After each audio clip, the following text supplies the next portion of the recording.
Okay, so looks like 71% of you guys were worried about overpopulation at one point and are still worried about it. 14% were worried in the past and aren't worried anymore. And one of you guys was not worried in the past and are worried about it now.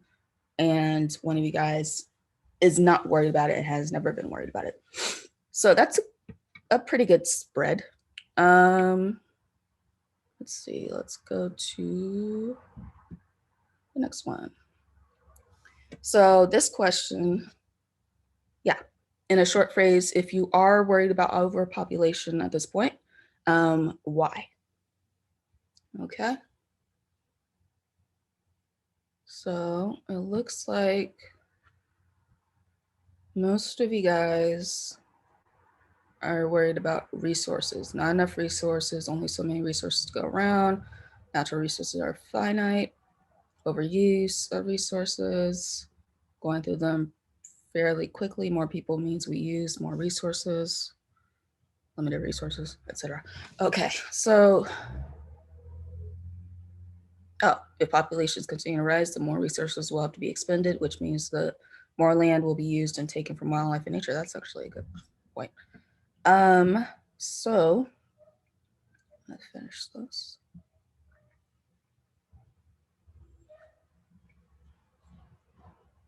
All right. So hopefully I'll be able to at least help with some of y'all's concerns.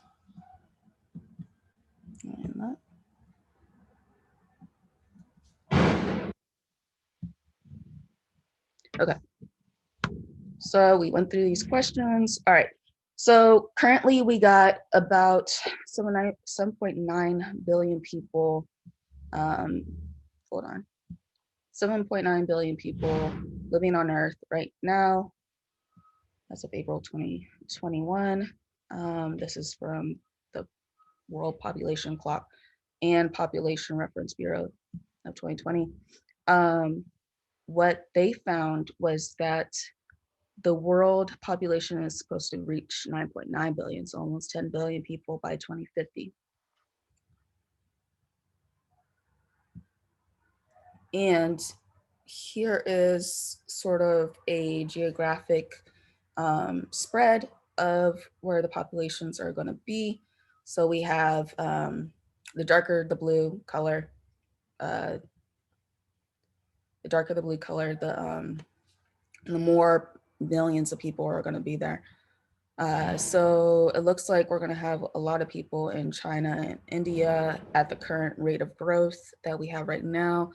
And we'll have around 401 million people possibly in the United States.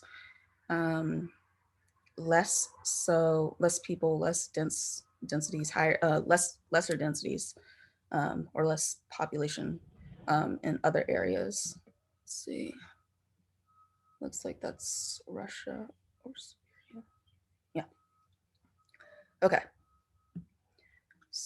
And continuing from the Institute for Health Metrics and Evaluation, again, we're seeing that plateau, an actual plateau of global population growth. If it continues at the rate it's going, will plateau at around 10 billion, and then we'll start sort of declining in the later part of the century.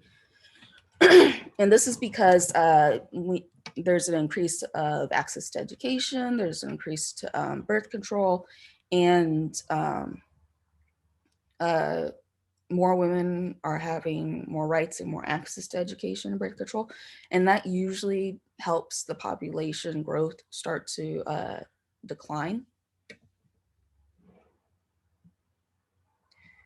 So a lot of people, you're not just worried about numbers of people, right? You are worried about the effect of people on the planet and whether the planet can actually support the number of people we have currently and that we will have in the future. And one of you guys mentioned Thomas Malthus in The Tragedy of the Commons. And this is just a simple graphic, and you might think of this rather than sheep, you might think of this as people. You got a couple of people on the land, and all the sheep can have as much food as they want, and the land doesn't get overgrazed. Um, but as you increase and go past the carrying capacity of the earth, you get degradation and everybody gets less. And eventually, the land will not be able to support a population at all if they shoot past the carrying capacity and completely wreck the environment.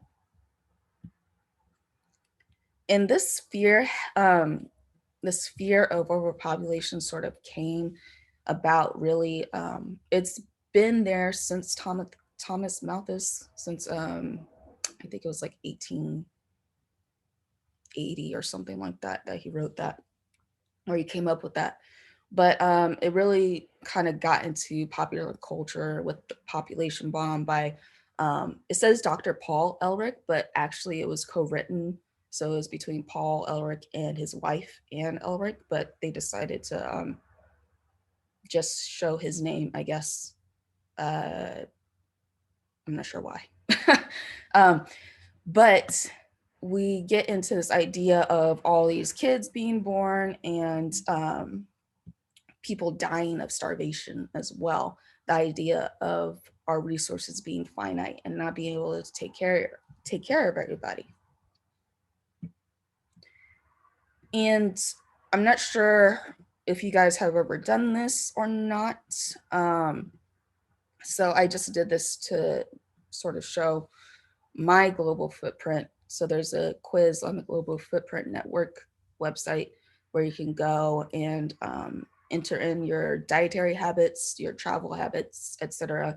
And then you can see how many Earths would be needed if everybody on Earth lived like you. And so you can see that if everybody lived like me, you would need 4 Earths. And actually, what time is it?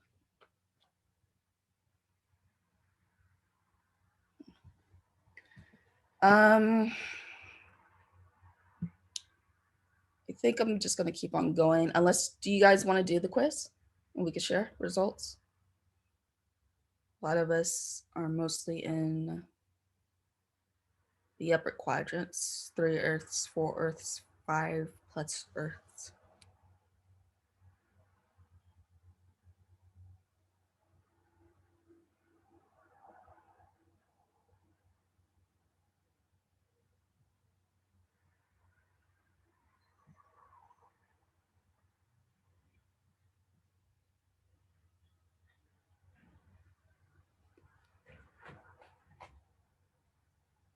And I bet there are some people in here that are vegetarian or vegan. You don't have to answer if you are, but I'm assuming that there are, because that can usually lower your score on this quiz. I know that there are probably some people who don't maybe travel often or um, travel by car often, probably bike a lot.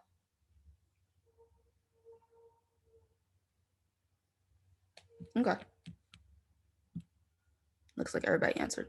All right. So, yeah, we got a pretty good spread.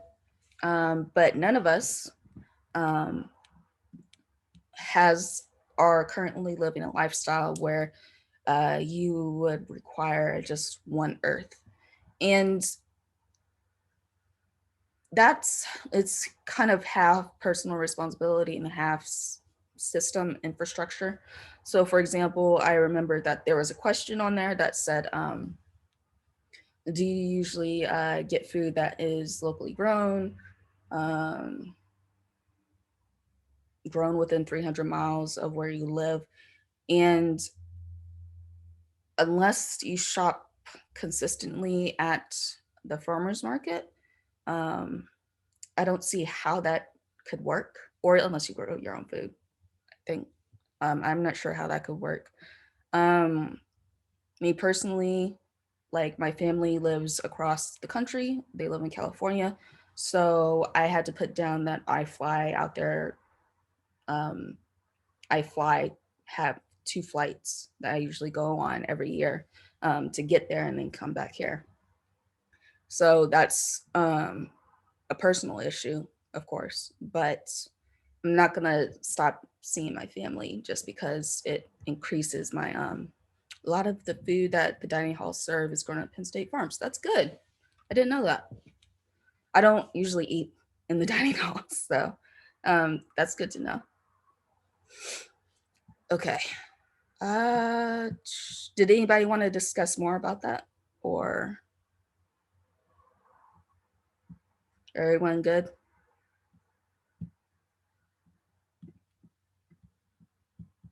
Yeah. Okay. The point of sharing that was looking at overconsumption. So it says now, that humanity now overspends its biological budget every year. This is from WWF. They did a report on the Living Planet Index and the state of the planet, biodiversity, etc. And they had this little thing where it says that humanity now overspends its budget. But that title comes from this map right here, where we can see that it's not necessarily humanity that is causing the issue as it is certain parts of humanity. So over here, we have the ecological footprint. So purple is obviously the highest, means that we, what is it, 5 GH. I'm not sure what GH is. Global hectares or something like that. I don't know. Not sure what that's supposed to mean, but obviously that means that we are probably consuming more resources than our fair share. And we could see that there are some people that, let me see, I think I read, no, it was in another map, sorry. There are some people that consume less resources, there are some people that consume more, and it depends on location and lifestyle. This is a map from the Global Footprint Network. So that same thing where you got the quiz from. And they also had a report. And what you see here is that just another measurement of that ecological footprint and overconsumption. So 1.7 is supposed to be the 1.7 is supposed to fall within the One Earth budget lifestyle. And so we can see that there are a few countries that, or a lot of countries actually, there are a lot of countries, sub-Saharan Africa, India, and parts of the Middle and East, Western Asia, um, Southeast Asia. But for the most part, places like Australia, we got United States and Canada. Europe seems to be doing a little bit better. And I think that's Mongolia. I'm not sure. But again, we see that this lifestyle of overconsumption or equal underconsumption is spread across the globe, and it's different depending on where you live. Yeah, so that's just saying that the 1.7 means that they're living within one Earth's budget. And so when we think about resources, for the most part, I focused on food, but we can also think about things like fuel and etc. For the most part, we actually grow enough food for the number of people we're going to have in half a century.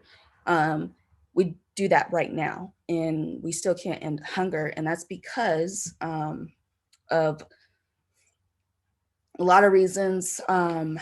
There are issues with infrastructure, there's issues with transport, and there's issues with exporting things. But a huge issue with this, a huge issue that causes this, is that completely missed your thing. Don't give you option to put something for motors or scooters. I'm sorry. Yeah, so the quiz is not like a perfect quiz. It's not it's not accurate, but it's useful to sort of visualize and put a number on something that's really complex and ambiguous, right? Um, so yeah, it's fine. What I was talking about with food waste is that a huge issue is with wasting food. And we can see that depending on the country and the region of the world, there are different reasons for food waste. So, harvest, post harvest, processing, and packaging. This is all things that have to do with infrastructure necessarily. It's not an individual thing. So, we can see that there's a lot of food waste or food spoilage, food loss, what they actually term it, um, in places like sub-Saharan Africa, Southeast Asia, Latin America, um, North Africa, and West and Central Asia, and a good number, I guess, in Korea and China. But right here in consumption is where you really want to look at things like actual individual food waste. So, so someone throwing away a banana because it's gotten too ripe for their personal taste, which I do tend to do a lot because I hate really ripe bananas. Um, but we can see that you get this increase of personal and individual food waste in these more developed countries. And what this heading says, when I was looking through this report, so this is a report from the Food and Agricultural Organization. I think I'd have to give you guys the actual name, but it's the FAO. It's this international organization that looks at food and agricultural production. And this is a report from 2017, so pretty recent. But it says right here that the US wastes food about 1,200 calories of food per day per person. And that's a lot of wastage. That could easily feed a huge amount of people. And yeah, it is the Food and Agriculture Organization of the United Nations. Okay, cool. Yeah. And so this is a more recent report. I think this is maybe it's from 2017. I thought it was from 2020, but I didn't put the year in there. So I'm sorry. But they wrote this report looking at the trends and challenges of future um, food and agricultural production. And they said that, based on our productivity and based on the past, and based on how many people are supposed to be on Earth in 2050, we can actually still feed the world. We can feed everybody in the world, despite the challenges, which include a lot of challenges, which one of which I'm going to talk about next week, climate change. But all we have to do is just increase the efficiency of the system. So increasing the efficiency of the growing systems that we actually use to create food, and then also increasing the efficiency of the infrastructure that gets into distributing and harvesting the food so that we decrease waste. Okay, so here is a video.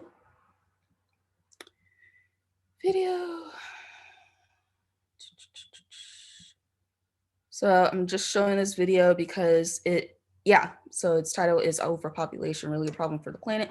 And it kind of goes into overconsumption and things like that. So I'm gonna just go ahead and start this. We're about to get into probably some uncomfortable stuff right now. So that's a warning. right. So just changing this real quick.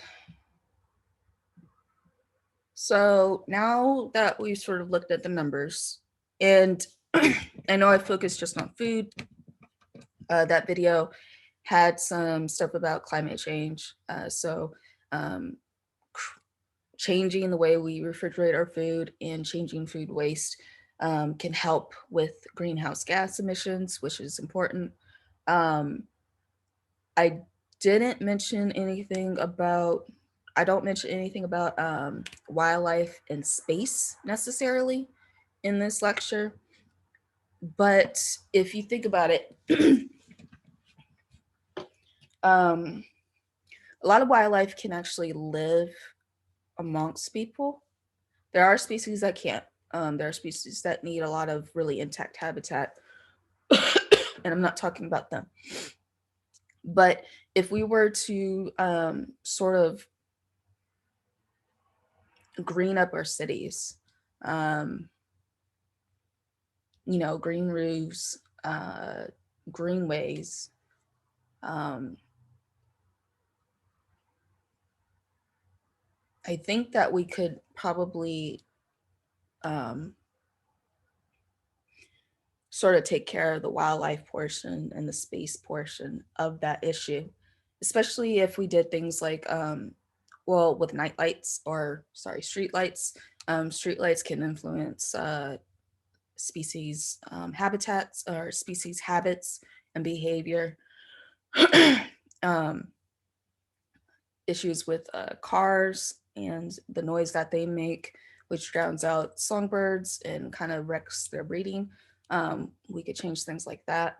There's a lot of things that we could change just within towns and cities that can make these places a lot more viable habitat for wildlife.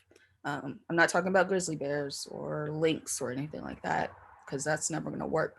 But I'm talking about just birds, native pollinators, smaller mesocarnivores like coyotes and raccoons, um, deer. We could change a lot about the way we live and the way cities are planned and how they're landscaped, to make them more wildlife friendly. But I'll see if I can actually find anything about overpopulation and space for wildlife, because yeah, that would be interesting to look at. All right. So, as I mentioned, as I mentioned in the lecture, population growth is slowing and will eventually plateau at 10 billion in the mid-century. Um, we do already make enough food for all those people that are supposed to be there in the future, right now, and we can also continue making enough food for people in the future. It would require overhauling our system and becoming more efficient and decreasing waste. So also overhauling our own individual lifestyles, um, as I mentioned right there. But you still get this idea and this issue of overpopulation.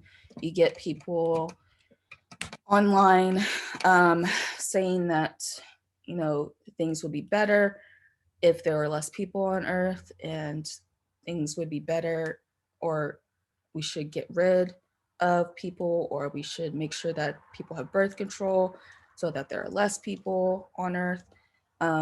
You also have people who are glad that the coronavirus happened, um, just because it's killing so many people. Um, and I don't know if you guys you guys heard about that thing.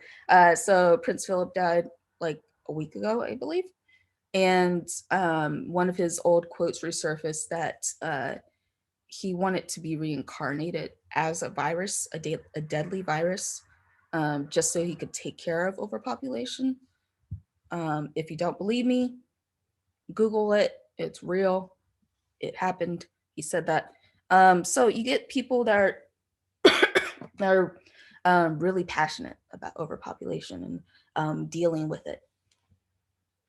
And you got to wonder, necessarily why they're so passionate about it.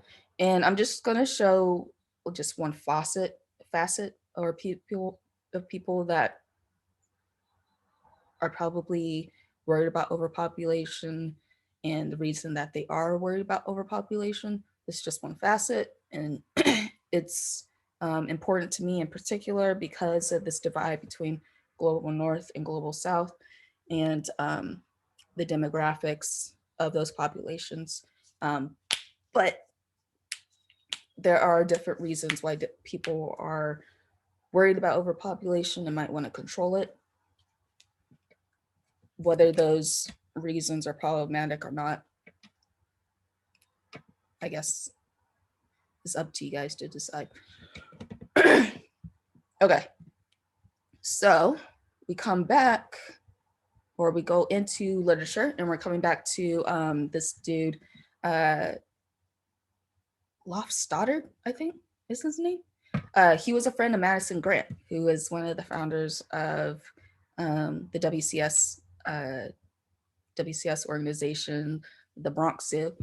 But what the Great Gatsby actually sort of references to this book that Stoddard wrote in the early 1900s. The idea of, if we don't look out, the white race will be utterly submerged by the rising tide of color. And that's what is Lothrop. Jesus. Lothrop Stoddard. He wrote this in 1902. And his major point, the major point of this book was he was worried about overpopulation. He was worried about population growth in these different, what we now call global South countries, because he was worried about the white race being eliminated, either by being killed outright, or by being overwhelmed and sort of assimilated into this rising tide of color. So he was worried especially about mixed race marriages and miscegenation, the breeding between races. He was particularly worried about that. But he was also worried about the end of the Western civilization and the destruction of Western civilization and culture. And as I mentioned, he was friends with Madison Grant.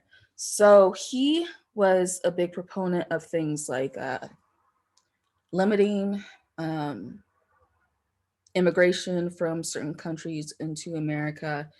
And he was also pretty into eugenics. He wanted only the healthiest white people to breed together. He thought mongrels were mixed people were unhealthy, and they were a lower form of people, etc.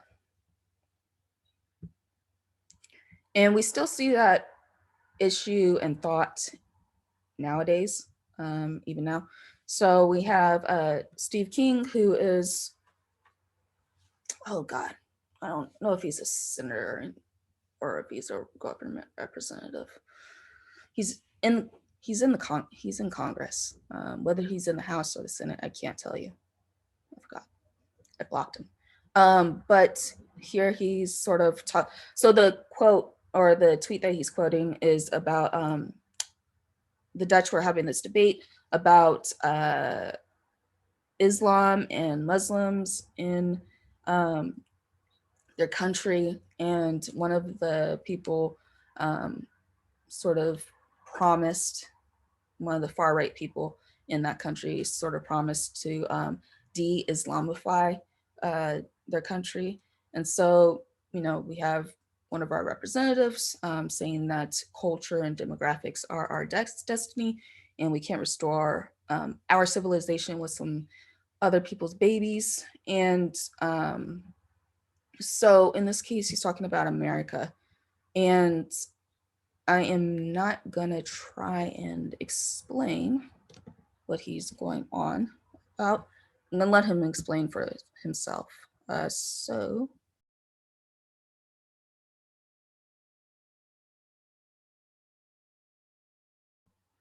Okay. And now, so at this point, when I was making this lecture, I was trying to figure out what Western culture or Western civilization is. Um, and maybe one of you guys know. Like, tell me if you do, because I don't. I'm not sure what it is. I sort of led to Greco-Roman culture, maybe, but there is this also this other video. I actually remember watching this. I was watching the news with my mom, and this came on. So give me a minute. I'm gonna mute myself again.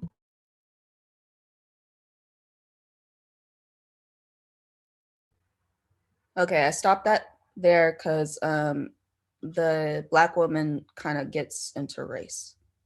But yeah, so I mean, I don't know what Western civilization is necessarily. Um, I guess if he's talking about, like, he mentions Eastern Europe, and actually, let me see. Does he mention it in this one? Then Western civilization itself, that's rooted in Western Europe, Eastern Europe, and the United States of America, and every place where the footprint of Christianity settled the world. Christianity. So Western Europe, Eastern Europe, and the United States, and then Christianity. So he's a proponent of going back to America's ideals, and he sees America's ideals as more Christian based than I personally would believe it to be. But I don't know. You sort of think about it from even what he's saying, Western civilization, Western Europe, Eastern Europe, and what do you call it? The United States. And supposedly the United States, before it got into multiculturalism and was more about assimilation. Yeah, you think about the historical demographics of those regions, particularly of Western and Eastern Europe, and like it's not a thing that's saying, he's not saying it out loud. He's good at that, but personally, I would see that as he's talking about white people. But and that's not a thing that's really uncommon. For example, Oregon, I think it was Oregon. It was Oregon, was created as a state that was supposed to be white only. They did not allow Black people in there, and if Black people happened to be in there, they were kicked out. There's always been that sort of idea of America being a white country, even though it's on land that was taken from indigenous people, and slaves happened to create a lot of the buildings and the industry that we now depend on. So either way, he mentioned earlier in his videos, we got talking about falling birth rates, and how the US is going to be facing underpopulation, and this is a huge worry among a lot of people, especially since as the population grows older, there's not going to be younger people to replace them in certain jobs, and who is going to take care of our older people, and who's going to sort of put in money into the economy. Now, the good news is that was he reelected? I'm not sure. I blocked him years ago. I don't pay attention to people that I don't really I don't feel are particularly tolerant of people like me. So I did not pay attention to him.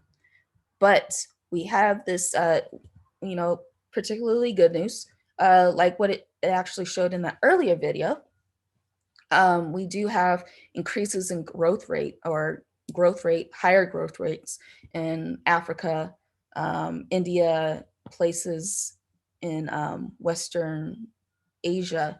So if we opened our borders and we allowed these people to come in, there would be a huge supply of young people from these different countries that could provide more money into our economy. And that's what people actually suggest. A lot of the experts actually suggest creating a more lenient immigration policy just so that we can get those immigrants and get them into our economy. So, you know, Steve King, I was still trying to figure out what he meant by Western civilization. Um, uh, he mentions here in this top tweet that Americans need to have a lot of babies and raise them right. Um, but he also talks about other people's babies and the idea of migrants will keep coming until those receiving them stop accepting them. Not our problem.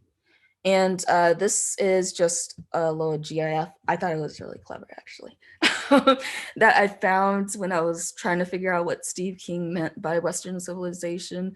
A lot of the people on Daily Stormer were pretty happy when he mentioned not building Western civilization with other people's babies. They saw it as a dog whistle for a white nationalist or a white America. Um, and they had this little GIF under an article about his tweet where it sort of counts down, I guess, the years until white people are no longer the majority in the United States. So I guess there's 22 years. All right, takeaways. Wait a minute. Yes. Okay. So this top quote is why I really wanted to talk about overpopulation, even though it's not necessarily connected to wildlife and stuff like that. It's just because when I first created this lecture that ended up turning into this course, I came upon this quote from somebody who was from the UK, and he's a sport hunter. He travels to sub-Saharan Africa to hunt animals. And he mentions that without the numerous civil wars, diseases, the population of Africa would be so large that most of the wildlife we have today would be gone. This idea of population not being able to coexist with wildlife, and in particular, wildlife, the population of certain demographics having a negative effect on wildlife. You see that, you know, it says most of the wildlife we have, we. So he's assuming possession of these animals that actually live in Africa, and he's seeing the native people as being a danger to the wildlife that we, I guess, global have. So the takeaway, we should plateau around 10 billion in the mid 200s or in mid-century. Overconsumption, hopefully you guys get that at this point, is the issue rather than the numbers. At some point, maybe raw numbers of people will become an issue, but they don't see that issue happening at any time soon when it comes to just raw numbers. Overconsumption, however, is a huge issue that we need to address. Experts say that the United States will have to either increase the birth rate or increase our immigration rates. Since birth rate is sort of an individual thing, unless you like take away birth control, I guess, or abortions. I guess that works. You're not going to have women having more babies. But And also, what I really want you guys to get from this lecture is that when you're hearing about these arguments about controlling the population, um, controlling population growth, overpopulation is an issue, and we have to decrease the population somehow, ask what population is going to be decreased and what population is going to be controlled. Because for the most part, when people argue this, they're not thinking about people, they're not thinking about themselves, they're not thinking about people that live around them, they're thinking about some um, other population over there that's going to be taken care of so that they can continue living the way they want.